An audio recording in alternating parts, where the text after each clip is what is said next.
They were talking about yesterday. Nick Petit Frere taking over the spot at right tackle. What have you seen from him over the last couple of years in his development and him kind of solidifying that spot on the offensive line for you guys?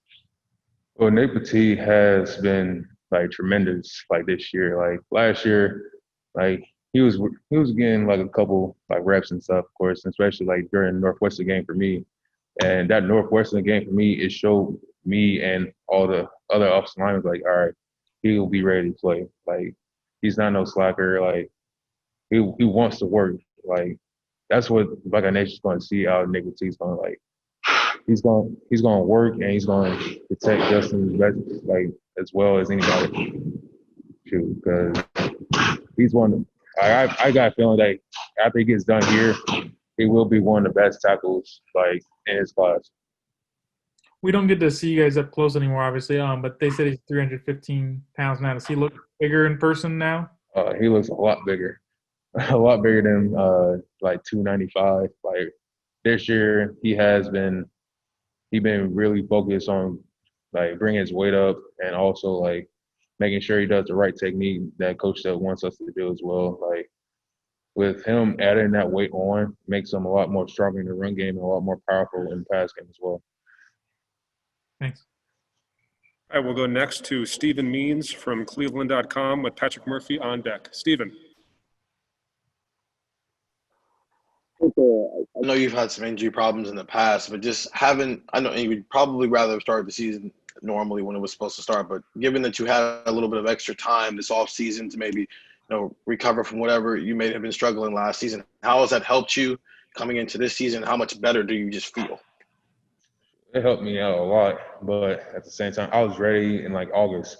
I was like everybody was ready too. Like yeah, my injuries was like kind of nagging me like throughout the whole season last year, but of course like everybody saw it last year. Like towards the end of the season, I slowly got better, but it wasn't there that I wanted myself to be at, or my teammates wanted myself because last year everybody knew that I wasn't the best last year at all because coming from my injury and trying to be and just try to come back for the season just to help out my teammates. That was like one of the big things for me is to help out my teammates more than anything. And with my injury, it's just injuries, but you gotta fight through it. All righty, we'll go next to Patrick Murphy from 247 Sports with Tony Gerdeman on deck. Patrick. Thayer, you mentioned not thinking you played at your best last year. How much of that is motivating you to play at that best this year? It's like no words at all. Like after watching my last year's film with all the games and stuff, like I knew I wasn't like 100%. I knew I wasn't powerful in my run game. I knew I wasn't like as fluent I am right now in my past sets. Like that motivate me so much that I just want to like go out there and compete and dominate like whoever's in front of me right now. Like yeah, I'm gonna have fun doing it. We're all gonna have fun doing it, but also at the same time, it's like it's business for me. We've heard about you as a leader. Can you give an example or two about how you've become a bigger leader this offseason and going into the regular season? Technically, like this year, I have been like a leader, but I know for sure like last year I was a leader as like coming out from my injuries from like the past season and actually fighting through it and like fighting through adversity because everybody goes through adversity, but I feel like I had one of the biggest adversities that on the team, because dealing with a major injury throughout the season, it just pushed me a lot more to actually show like the younger classmen, like you're gonna be hurt, but also at the same time you gotta push through it because you gotta do it for your teammates. Thanks, Thayer. All right, next up is Tony Gerdeman from Buckeye Scoop with Bill Rabinowitz on deck. Tony. Hey, Thayer, I'm not sure you've gone against Baron Browning much. I know there was talk of him like rushing the passer on passing downs. Have you gone against him much in practice? And What's he kind of look like if you have? I have Wingets Baron a lot. Let's say, he's going to be a disruption to like other offensive tackles because he gets off the ball really very quick, and shoot, he's powerful as well. Like, don't sleep on don't sleep on him at all because he's going to be a problem on the outside. That's all I Thank you. got. All right, next up, Bill Rabinowitz from the Columbus Dispatch with Austin Ward on deck. Bill. Hi, Thayer. Just how affected were you last year? Like, what percentage do you think you played at, and how good do you think you can be this year? Well, to be honest, I felt like I was about like 80 to 70%, you know, but that really didn't matter because it was more for the team than anything. Like, yeah, I could have sat out last year, like, and had somebody else go in, but that wouldn't be right for me to actually be a leader for like everybody else, you know, because if I sat out, what's that show for the other players like I mentioned before, like younger players under me? Like, if I have an injury, I might as well just sit out, you know? Like, that doesn't make sense to me. Like, I want to make sure that everybody sees me like yeah, this guy's tough. Like, he will do anything for his teammates. And then this year, what do you think you're going to show? This year I'm going to be showing a lot more. Like, for us, like in the run game, like I'm gonna be a lot more powerful. I'm gonna be finishing and sustaining my blocks a lot more too. Because last year I wasn't sustaining my blocks because I was too cautious about my injuries. I was very too cautious. But this year I'm gonna be sustaining my blocks. Thanks, Thayer. All righty, next up is Austin Ward from Leonard Monroe with Nathan Baird on deck. Austin. Hey, there, beyond the actual injuries slowing you down, one thing that's Coach Stud talked about yesterday was that you couldn't train the same. You couldn't do as much heavy lifting. So this offseason and this preparation, for what you want to show starting on Saturday, how different is that than what you had to deal with in 2019, and how much, how much gains you think you've made in terms of strength just to be ready for this season compared to last year? Oh, yes, like I had an injury that prevented me to not actually like lift as hard, and had an injury that made me like stop at certain drills because I couldn't actually do it fully to the best of my abilities. So with this year, I can lift a lot more. I feel a lot stronger. I feel a lot more quicker than I did last year. Like, I do feel like everybody is ready to see like what Buckeye Nation how I say Buckeyes is about. So I just can't wait. I'm just so anxious. I'm just so anxious to actually play. It just feels like you feel like you have something to prove that people forgot what you could be when you were healthy. 100%, 100%. Like, yes, like it's not gonna be perfect all the time, but you're gonna see a different there. You're gonna see a different offensive lineman too, like Wyatt Davis, Josh Myers. You're gonna see, and everybody else that start on the offensive line or behind us too. Like, that we are like a force to be reckoned with right now. Thanks, man. All righty, next up is Nathan Baird from Cleveland.com, and then we'll go to Brendan Gulick. Nathan. Hey Thayer, offensive linemen talk all the time about how important it is to have sort of a cohesive unit to really kind of gel together. Obviously, you didn't have the spring and summer that you usually would have to be able to do that. So what did you and the other offensive linemen try to do to address that and have kind of that cohesiveness coming into the season? Well, for us, like everybody else, we met like every day during the quarantine. Like, yeah, like we couldn't be there with each other, but just seeing each other on Zoom calls, like talking about protections and talking about how in the run game, like, and just talking in general about how life is going throughout the quarantine. Like, that made us a lot more closer than I think than anybody else in the whole country, because we love each other. Like, we'll do anything for each other. We'll go to battle for each other.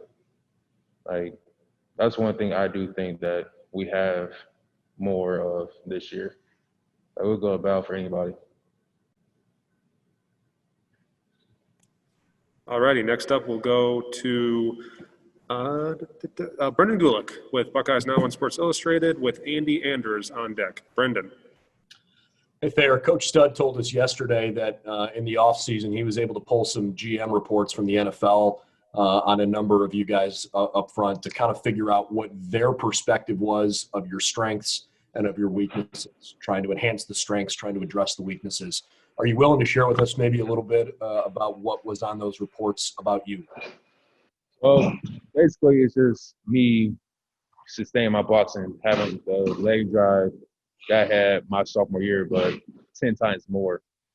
You know, last year, everybody knew I couldn't actually, like, pull out, sustain a whole drive without something hurting, of course, but that's one of the things that kind of made me, like, go for it a lot more, because me being an offensive lineman or anybody being an offensive line who doesn't sustain blocks, it's like, all right, why are you on the offensive line then?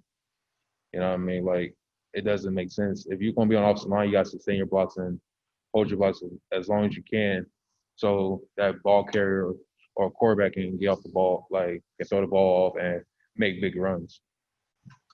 How about Nebraska defensively? They lost 3 starters on the defensive line, and they have some experience coming back, but not guys that have been consistent rotational players. Just curious on, as you guys have tried to game plan for this week, what challenges does that defensive line present for you?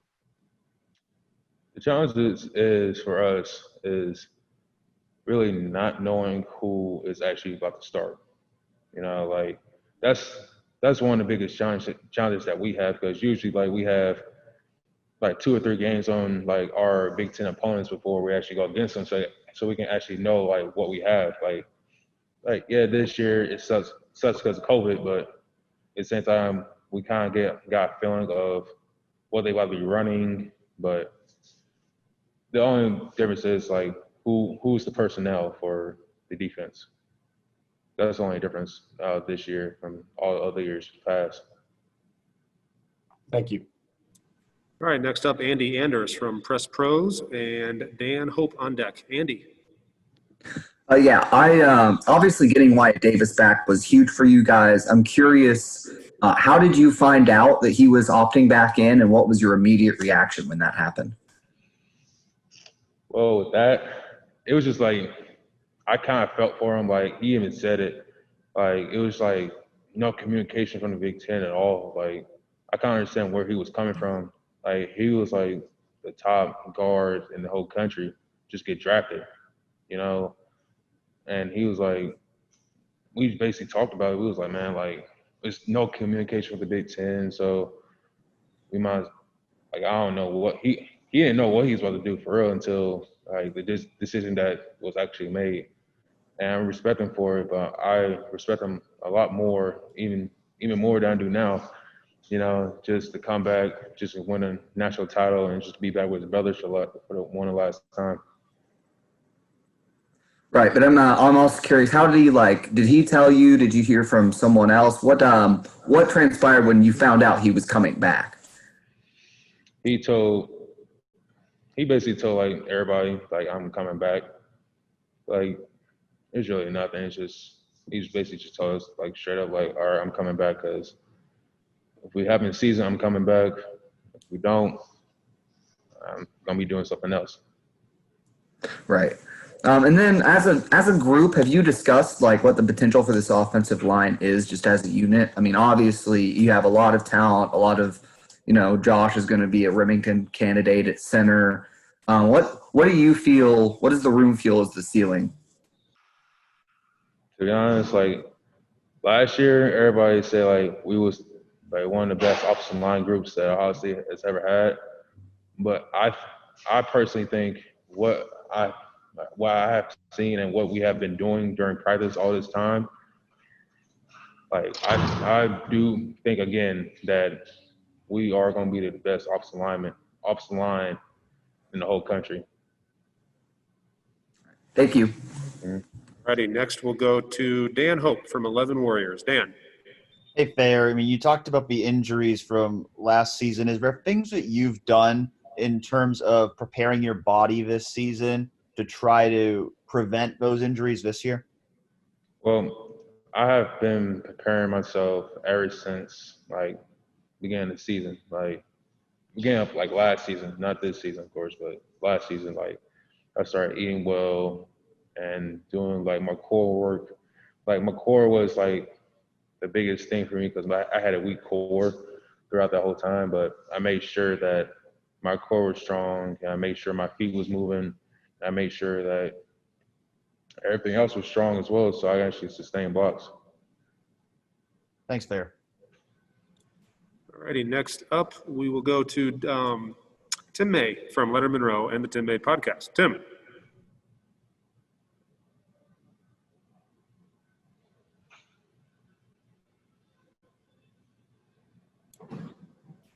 Tim's trying. There we go. I couldn't get my screen to come up. Sorry about that, Mike. Hey, Thayer, as you get ready to start this season, you've talked about the confidence you have up front with your group, and I imagine you were finding that kind of funny, people calling that the best offensive line in the country last year, when one of the best offensive lines in the country, and you didn't feel like you were 100%. But anyway, past that, your quarterback, Justin Fields, is back. What level of confidence does that even raise for you guys up front, having him basically expected to be one of the best, if maybe not the best, quarterback in the country? It makes a huge difference, because he knows the offense on the back of his hand. He knows like how long to hold the ball and how long not to hold the ball, of course. Like with having a quarterback that knows everything from front of his hand to the back of his hand, it makes a huge difference for us. Because like we want the ball to get out quicker, but also at the same time we like him we like him to actually know what he's doing as well. And what's the sense you think that Trey Sermon and Master Teague III now bring to that running back room now that J.K. Dobbins is gone? What do you expect to be different about the running game, or do you expect anything to be different? I don't expect anything to be different, nothing at all. Like J.K. was a great running back. I do firmly believe that Master Teague and Trey Sermon will be as good as J.K. They was for us last year and years before that. Thanks, man. All righty, next up we'll go to Mark Snyder from Press Pros. Mark.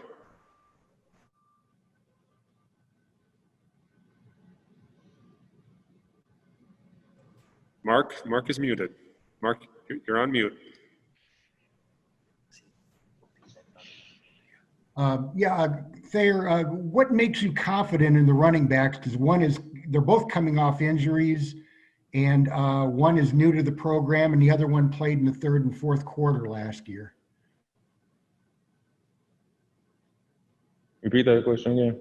What gives you confidence in the running backs? Because they were both injured last year, and one's new to the team, and another one played late in games last year when the score was out of hand a lot of times. The different, well, to be honest, they run very, very hard. Like Trey, he'll run hard, and plus he's very fast as well. Like having Trey and Justin and Master behind us as offensive line, it's like, all right, if we run the ball, we're gonna get a first down. If we don't run the ball, Justin can actually pass the ball to our wide receivers, and they can make plays. And if nobody's open, Justin can actually run the ball and just take off, because that's how talented we are right now on the offense. And for us, the running backs, I don't think Buckeye Nation has nothing to worry about at all. It's gonna be the same mindset that we had all the years as Buckeyes. And our final questioner for Thayer will be Spencer Holbrook from Leonard Monroe. Spencer. Thayer, what's it like to line up beside Harry Miller every play? Line against Harry is very nice. He's a very smart guy, and he's also funny. But when he locks in, he's gonna make sure that he does his job right, and he makes sure that nobody else gets hurt. If he gets hurt, oh well, he'll be fine. He'll get up and keep going. So Harry Miller is going to be something special again.